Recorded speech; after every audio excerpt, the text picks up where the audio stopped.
Okay, so far I've taken about not a half a cup, I'm sorry, a quarter cup of salt, and I'm just using kosher. And that has lined this piece of meat all around. This is about 2.5 pounds. And it is fresh. And I'm gonna let this sit in the refrigerator while I get everything else done. I'm gonna let my husband take over because I can't keep this camera steady. Okay, so I'm gonna turn this on to 4, so I wanna say about what, medium heat, a little bit under medium heat. I don't like to cook things on high or anything higher than 4 really. And I'm gonna let that heat up. My pan is messed up, but it works. It's all good. I won't need the salt anymore. Okay. So now I'm gonna work on just opening up the garlic. You're so yummy.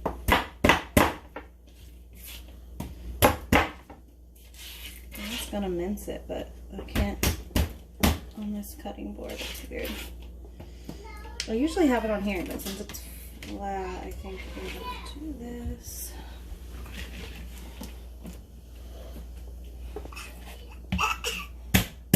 There we go.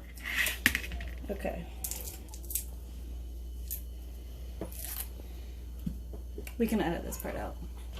Now I'm just gonna peel it. Okay, so now I'm just doing the garlic. And if you have any pieces that are like this, where they're all sad looking, test that. You can do this one of 2 ways. This is the ways that I'm gonna do it because it's gonna be cooking for a long time. You can just kind of push really hard and then kind of, I don't know what this motion would be called, but you see what I'm saying. Tear it. You can slice it if you want to, or you can mince it. And to mince it, you're just gonna, you don't have to do it this way, but I just use this and I hold this steady and I'm only moving this hand. Go in half. And you're gonna do that 2 times. And then just like you would an onion.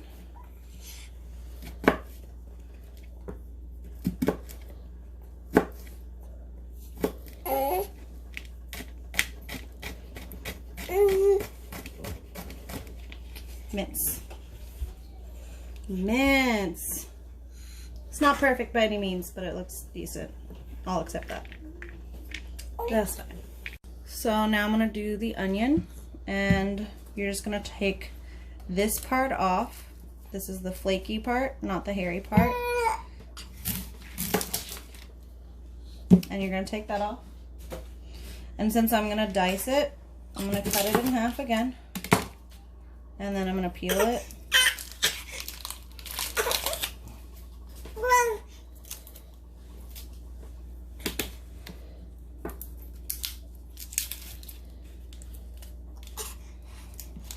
Maybe. We'll see.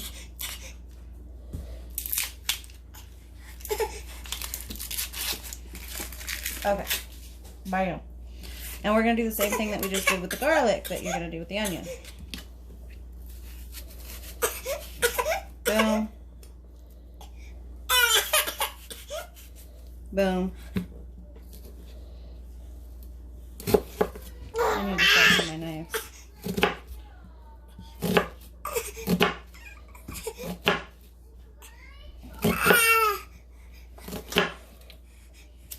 And I'm going to make them fairly small because I want this to kind of melt into our stock pot, whatever we're making. Stew, pot roast. I think it's a stew. It's food. It's delicious food.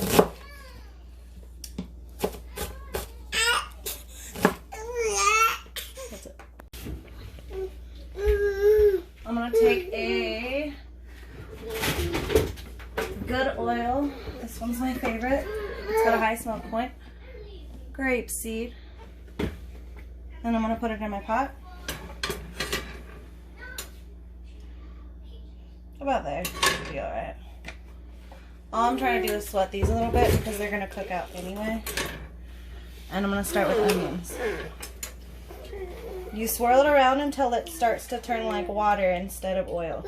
And that just means instead of it being really bulky like it is in here where it's clearly oil, it's gonna thin out because it's heating up and it's kind of melting, kind of like butter almost, if that makes any sense. And by then, it's ready to put in. Okay. Alright, so since my baby's getting upset, I'm just going to do this really quickly. And then I have to take a break. I'm going to take the garlic that I minced up, and I am going to put it in here. Now the rule is once you smell it, it's good to go, but I genuinely don't care because, again, this is going to be cooking for a really long time, and for me, the longer it cooks, the better it tastes. And it already smells like garlic anyway. And what I've done is I have done minced garlic, which you can kind of see, these little pieces right there. And then I've done just random dices. That way they're all different sizes. I like to get a good bite of garlic here and there in my food. I'm going to just slice these up, nothing fancy, you know, it doesn't matter, it's however you want to do it because these are going to cook for a while. I want them to be kind of mushy because I have kids in the house, and I can pick out the carrots and mush them down for my baby, but you don't have to do that. You can even just break them up, whatever you want to do, but like I said, I'm just going to slice it. I don't care, and I'm going to add those kind of last minute-ish. Okay, so this is ready to go.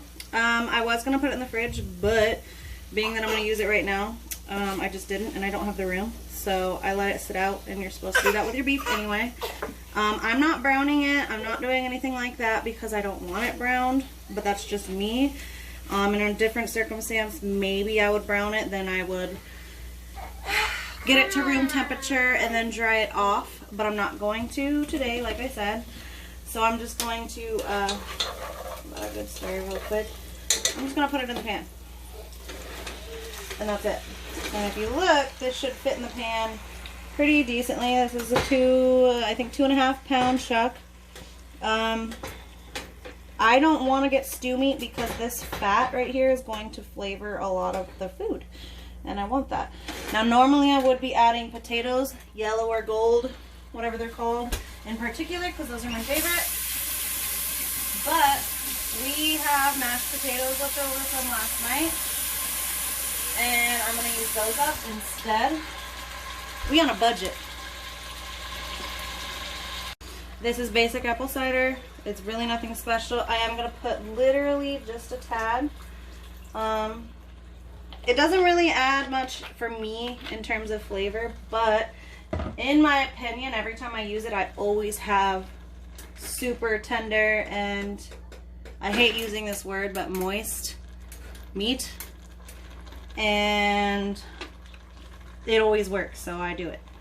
I said I was going to wait on these, but I guess I lied also. Can't trust me. Liar. To cover, I'm not going to add anything else special. This is just your basic, what would it be, V8. It's particularly vegetable, not tomato juice. And I did low sodium. We really don't need any more salt than we already have. And I'm going to pour this whole guy in. Glug, glug, glug, glug, glug. Glug, glug, glug, glug, glug, glug, glug, glug, glug. Oh my god. Okay. And yum. Needs salt. I don't add pepper to everything, but for this, I'm gonna. And if you want to add crushed red pepper, you can do that too. But for this in particular, again, I do not want to. So that's pretty much it. I'm gonna give this a quick stir, kind of, because again, there's a bunch of meat on the bottom that I'm not going to be able to move until it kind of cooks. So I'm just going to stir that up. It's still on 4. You can turn it down a little bit. I turned it down to 3. I don't know how your stove works. Cover. This is going to cook for maybe 2 hours. So by 7 o'clock, it's 5 right now, I will be thinking it's going to be done. I don't know if anybody noticed, but yes, I did pick up my stirrer. I had it placed in my styrofoam thing. I don't care. This is about to cook out all of that meat juice. So there's not going to be an issue with this. Now, if I put that back in here in about an hour or 2, it's going to be raw meat going into cooked meat, and that will be an issue. But since I'm just now starting it, there's raw meat in here. It doesn't matter. I'm going to grab a new spoon. Maybe it'll be blue. Maybe it'll be red. I don't know yet. Alright, so I just kind of gave this a stir already. It's only been about a half an hour, but it is going, and I was just going to kind of give it a little show to you. That's turning the proper color and everything, so now we're just waiting for it to cook out enough to get that connective tissue to break down and become delicious and tasty. So here is the stew after 2 hours. My wife took out the meat, let it rest for about 5 minutes. Then she went and she cut it and added it back in, and it's, as you can see, pretty much falling apart, nice and tender. And that is our stew for today. Okay, there are a few things that I forgot in my video. Number 1, if you are going to add your potatoes, I genuinely would, because it also is going to collect a good amount of that salt, and you don't want that salt to be in the broth. And then it is an 1/8 of a cup, not a 1/4 of a cup of salt. Do not add a 1/4 of a cup of salt, or you will not be eating that night. And then for your last bit, before you finish up after the 2 hours, you're gonna want to add a few tablespoons of sugar to your tasting. Now, you are using sugar as a seasoning, not as some type of dessert additive. Sugar can be used as a seasoning. You can use honey if you want, but I do prefer sugar, or even brown sugar is good too. And if you want to counteract that sweetness a little bit, I would add that red pepper flake that I was telling you about.